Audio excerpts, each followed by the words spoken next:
2025లో ఏం జరుగుతుందో ముందే చెప్పారు బాబా వంగ. దక్షిణాదికి చెందిన ఓ నాయకుడు ప్రపంచ స్థాయిలో పేరు తెచ్చుకుంటారని ప్రస్తావించారు ఆయన.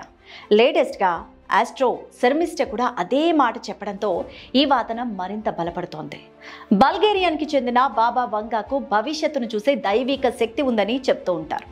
ఏం జరగబోతోందో ఆమె ముందుగానే చెప్పిన చాలా ఘటనలు నిజంగానే జరుగుతున్నాయి.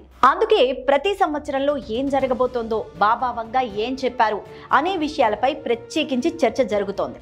ఇక ఇప్పటికే 2025కి సంబంధించి బాబా వంగ చేసిన సూచనలు ప్రజల్లో మరింత భయాందోళనను పెంచుతున్నాయి. ఆమె చేసిన సూచనల్లో భూకంపాలు, సునామీ వంటి ప్రకృతి వైపరీత్యాలు కూడా ఉన్నాయి. ఇక 2025 గురించి బాబా వంగ చెప్పిన విషయాల్లో ఈ సంవత్సరం ప్రపంచానికి విషాదంతో నిండిన సంవత్సరంగా చెప్పారు. ఇందులో భూకంపాలు, సునామీలతో పాటు చాలా ఊహించని ఘటనలు ఎన్నో చోటు చేసుకుంటాయని కూడా చెప్పారు అప్పుడే. ఇక వీటిలో సిరియా పతనం నుంచి తూర్పు పశ్చిమ దేశాల మధ్య గొప్ప యుద్ధం కూడా ఉండవచ్చు అన్నారు.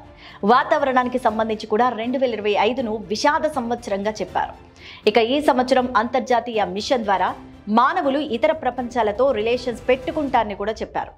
వాతావరణంలో ఆశ్చర్యకరమైన మార్పులు కనిపిస్తాయని, దీనితో పాటు యూరోప్లో వాతావరణ మార్పులు ప్రజలను ఎక్కువగా ప్రభావితం చేస్తాయని కూడా చెప్పారు. ఇక ఇప్పటి వరకు బాబా వంగ చేసిన చాలా విపత్తు సంబంధిత సూచనలు నిజమయ్యాయి కూడా. ఢిల్లీలో వచ్చిన భూ ప్రకంపనలు కూడా ఇదే కోవకి చెందుతాయని చాలా మంది నమ్ముతున్నారు. ఇక హిందూ మతం గురించి కూడా ప్రస్తావించిన బాబా వంగ, దక్షిణ భారతదేశానికి చెందిన ఒక నాయకుడు ప్రపంచ స్థాయిలో మంచి పేరు తెచ్చుకుంటారు. అలాగే రష్యా వంటి శక్తివంతమైన దేశం కూడా హిందూ మతాన్ని ప్రచారం చేస్తుందని చెప్పారు. అయితే ఈ విషయంలో బాబా వంగ భవిష్యవాణిని బలపరుస్తూ ప్రముఖ జ్యోతిష్య శాస్త్ర నిపుణురాలు శర్మిష్ట కూడా ఇదే మాటని చెప్పారు. మోదీ తర్వాత జాతీయ రాజకీయాల్లో జెండా ఎగురవేసే వ్యక్తులు 3 అని చెప్పారామె. వారిలో ఫడ్నవీస్, పవన్ కళ్యాణ్, అన్నామలై ఉన్నారు. ప్రధాని నరేంద్ర మోదీకి పవన్ కళ్యాణ్ రాముడికి హనుమంతుడు లాంటి వ్యక్తి అని చెప్పుకొచ్చారు. ఇంకా భారత్ పాక్ యుద్ధం గురించి, ఇరాన్ యుఎస్, రష్యా ఉక్రెయిన్ మధ్య ఘర్షణ గురించి అంచనా వేశారు ఆస్ట్రో శర్మిష్ట.